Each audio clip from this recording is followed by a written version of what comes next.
Bonjour à tous, c'est Jérémy de la société GDC Marketing. Aujourd'hui, nous allons voir comment installer un site WordPress en local sur votre ordinateur. Pour ça, rien de plus simple. Euh, Déjà, WordPress, qu'est-ce que c'est? WordPress, c'est un CMS comme Joomla, c'est le WordPress sauf qu'il est un peu plus connu que Joomla, qui permet de réaliser un site très rapidement. C'est de l'open source. En gros, c'est une base. Et ensuite, il y a un back-office et vous pouvez administrer votre site internet. Pour ça, donc, il suffit de taper sur Google téléchargement WordPress. Si vous tapez uniquement WordPress, vous allez arriver sur le site de WordPress. Et WordPress, eux, ils proposent de créer un site directement chez eux et c'est hébergé chez eux. Sauf que voilà, on est un peu moins libre de ces mouvements. Donc voilà, donc moi c'est vrai que je préfère télécharger mon WordPress et après l'héberger moi-même sur mes serveurs, tout simplement. Voilà. Donc une fois que vous avez tapé ça sur Google, vous allez dans WordPress français téléchargement. Vous cliquez sur le bouton télécharger WordPress 4.4 et voilà. Moi j'ai déjà téléchargé pour gagner du temps. Il suffit donc du coup de le zipper une fois que vous l'avez téléchargé et vous avez un dossier voilà, qui ressemble à ça.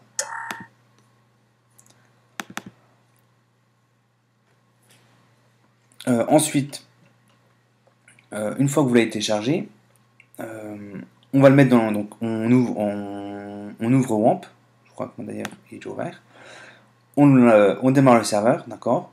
Ça, si vous ne savez pas comment ça fonctionne, je vous invite à regarder la vidéo sur l'installation de MAMP sur Mac et WAMP sur PC. En gros, ça permet de simuler un serveur. Actuellement, si on veut si on veut faire un site internet en local sur votre ordinateur, si vous n'avez pas ça, vous ne pouvez pas le faire. Donc voilà, si vous n'avez pas Apache et MySQL. MAMP, ce qui est bien, c'est que quand on le télécharge, il installe directement, quand on le télécharge et l'installe, il installe directement Apache et MySQL. Donc voilà, c'est top. Juste pour rappel, serveur web, je regarde, donc j'ai mis document localhost, donc dans localhost, euh, tous mes dossiers, tous les sites que je réalise sont dans localhost, d'accord. Donc là il suffit, ça, donc là c'est bon, tout est vert, donc c'est parfait. Il suffit que j'aille dans document, localhost, donc là j'ai tous mes sites internet, d'accord. Il suffit que je crée un nouveau dossier, créer un nouveau dossier là, donc je décide directement ce dossier là que je vais renommer. Voilà, WordPress, je vais renommer en tuto WordPress. Voilà. On peut voir que par rapport à un Joomla, d'accord, donc ça c'est un site Joomla, en contenu, un WordPress a beaucoup moins de contenu. Voilà, il est beaucoup plus léger qu'un Joomla. Déjà, ça c'est la première différence. WordPress, il est intéressant de travailler sur WordPress, il est beaucoup plus simple que Joomla. Voilà. Donc tuto WordPress c'est installé. Il suffit maintenant que depuis MAMP, j'ouvre la page d'administration de mes sites internet et je vais dans mon site internet. Là j'ai tous mes sites et là je vais essayer de retrouver donc tuto WordPress tout simplement. Je clique dessus et là c'est pareil que Joomla. En gros, j'arrive sur une page d'installation. Donc là c'est parti. Nom de la base de données, il faut la créer. Je ne l'ai pas créée, donc là je retourne sur ma page d'administration de MAMP.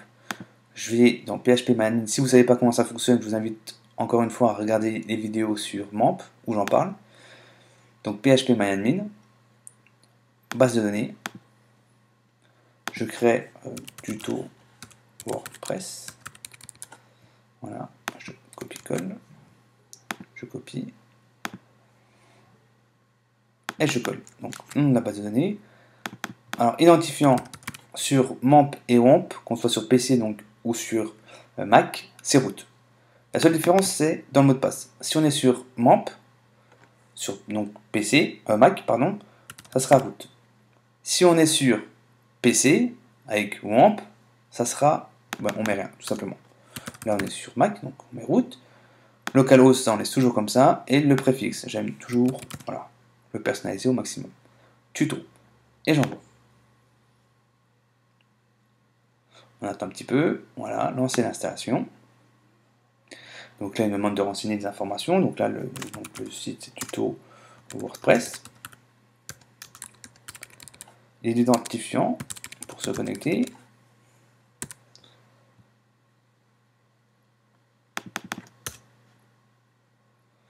le mot de passe.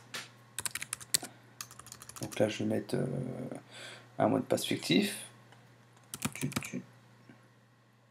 Tuto WordPress, voilà, je vais sauvegarder. Je confirme, donc voilà, le mot de passe, votre adresse. Et comme là on travaille en local, de toute façon, voilà, on peut cocher ça, mais comme on travaille en local, de toute façon, le site n'est pas sur le réseau internet, donc du coup, c'est pas dérangeant pour le moment. Mais je le coche quand même. Et j'appuie sur installer WordPress.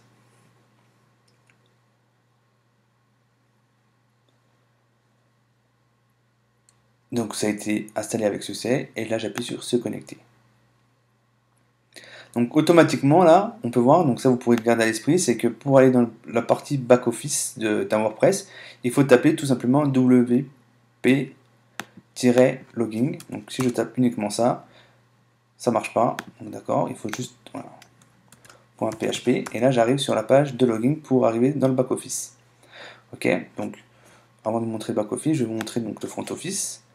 Donc, hop, juste fermer cette page là. Quand on est sur cette page ici, d'accord, mon site web, quand je clique maintenant sur tuto WordPress, j'arrive directement sur le site internet. Voilà. Donc c'est voilà, un template basique, tous les templates, tous les templates, on peut trouver énormément de templates, je vous donnerai plus tard le lien pour trouver plein de templates à installer, c'est super facile.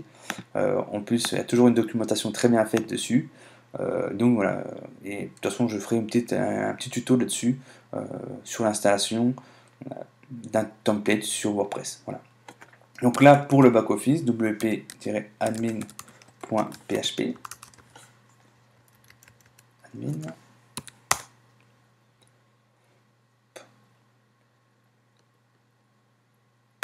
c'est login, je crois.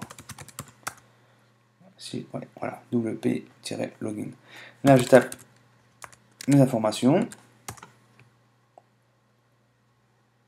et je me connecte. Et voilà, là, on est sur la partie back-office du WordPress.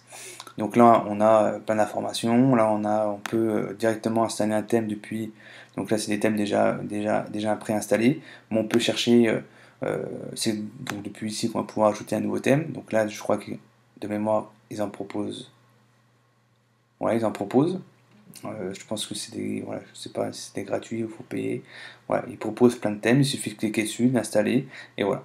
Et depuis, donc ici, on va pouvoir installer donc des extensions, des widgets, régler, faire des réglages, des outils. Voilà, vous trouverez des outils. Voilà. De toute façon, ça fera l'objet d'un autre tuto. Je vous montrerai donc vraiment comment marche le back-office d'un WordPress. C'était Jérémy de la société GDC Marketing. Merci d'avoir suivi cette vidéo jusqu'à la fin. Si vous souhaitez en savoir plus sur ce que vous venez de voir, je vous invite à laisser un commentaire en bas de cette vidéo. En revanche, si vous souhaitez en savoir plus sur le domaine du web marketing, qu'est-ce que c'est que le référencement, comment mettre en place du contenu premium, comment générer des leads, des clients, je vous invite à regarder d'autres vidéos.